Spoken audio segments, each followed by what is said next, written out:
Hello and welcome back. Today, it's exposure compensation. What is exposure compensation? Why would we force the camera to underexpose or overexpose? What is exposure compensation? Where to find exposure compensation? And why it's such a useful tool. Enjoy.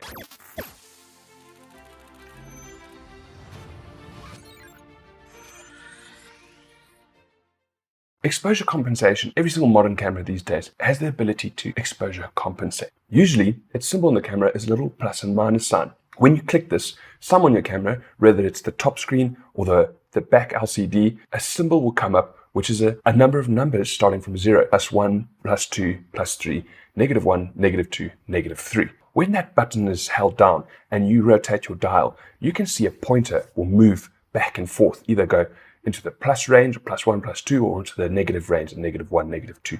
Some cameras have a dial, like this new Sony's will have an actual exposure compensation dial, which is just a circular dial like you're used to on most cameras, and it'll have the same thing, -1, -2, -3, +1, +2, +3, or 0. It's the same thing. It is forcing your camera to underexpose or overexpose. Let's explain what this means. The first thing we need to know is that in manual mode, full manual mode, not manual mode with auto ISO. That's not manual. That's just ISO priority.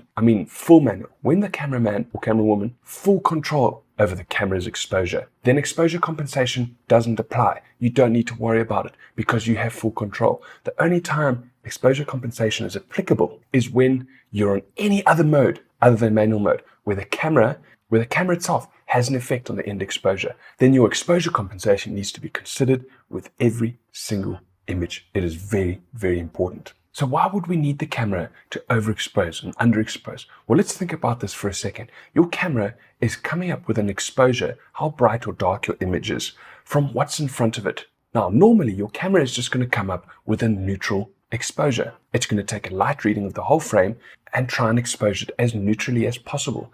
This might sound like that's all you need. The problem comes in is when your subject might be much brighter or much darker than its background. Your camera can't separate the two. Your camera doesn't know what your subject is and what your background is. It's just taking a global reading of what's inside the frame. Now, your metering mode might make a difference in terms of your exposure compensation, in terms of where your camera is taking a light reading from, but the concept's the same. It's taking a light reading from a certain area and trying to expose it correctly. It's not always going to know how to do that. So sometimes you've got to tell it. Let's explain. If my subject is bright and my background is dark, my camera is going to expose the image according to what's inside the entire frame. It's going to lift the exposure of the background because it's dark and it thinks it needs to be neutral and make the image brighter. The problem with that is now my subject's going to get brighter too. And in fact, it'll get too bright. So in this scenario, you would underexpose the image, force the camera to go into the -1, -2, -3, however much you might need, to force it to underexpose. You're telling it, I don't want the background to be a neutral exposure. If you don't tell the camera that, it doesn't know it. And it'll overexpose the image to make the background a neutral exposure. Put it right on 0. The problem about that, your subject gets too bright. So you force it, -2, -1. I want you to underexpose this image so that my subject is correctly exposed. Take this line, for example. This is a beautiful blonde line. He's actually quite bright compared to his dark background. If I would have exposed this neutrally right on 0, the camera would have taken a lot of the dark areas in the frame, which is the line's background and his foreground, all the green areas, and just lifted the exposure a little bit because it thinks it needs to be on neutral. What that does to the line, it overexposes the line. So in this case, I very subtly tell the camera to underexpose slightly to make sure my line, my subject, stays correctly exposed, and I don't lose the deep color contrast that comes with a correctly exposed image.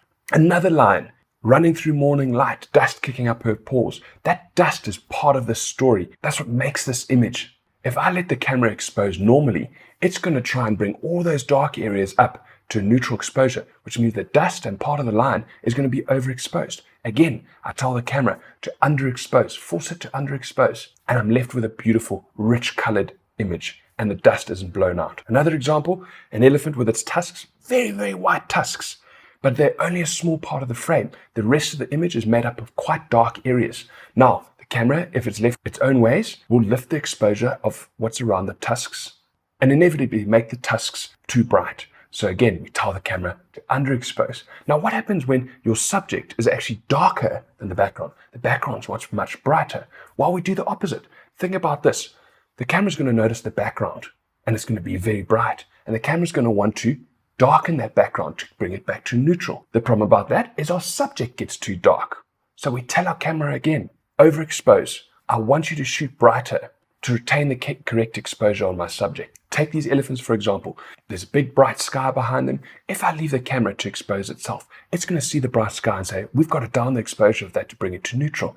And what happens? My elephants get too dark. So I tell the camera to overexpose, +1, +2, whatever I might need, +1 2/3, +1 1/3. And again, with these birds, bright sky. If I leave the camera's own devices, it'll underexpose this image to try and retain a neutral exposure on that bright sky. And what happens to all my birds? They become silhouettes. So I tell the camera, overexpose by 2 stops, maybe 2 and 3 stops, maybe 2 stops and 1/3, maybe 2 stops and 2/3, whatever it takes to retain the details on your subject. Your subject is what's important. It needs to have the correct exposure. And again, these open-billed storks, very dark bird. This often happens with gorillas too. Very dark subject, bright background. If I leave the camera to come up with a neutral compensation, my birds will be very dark. The background will be correctly exposed, but isn't it more important for your subject to have the correct exposure? So again, I tell my camera, get onto exposure compensation, overexpose, force it to overexpose so that my subject is the correct exposure. So that's exposure compensation. If you're not shooting on full manual, you have to consider exposure compensation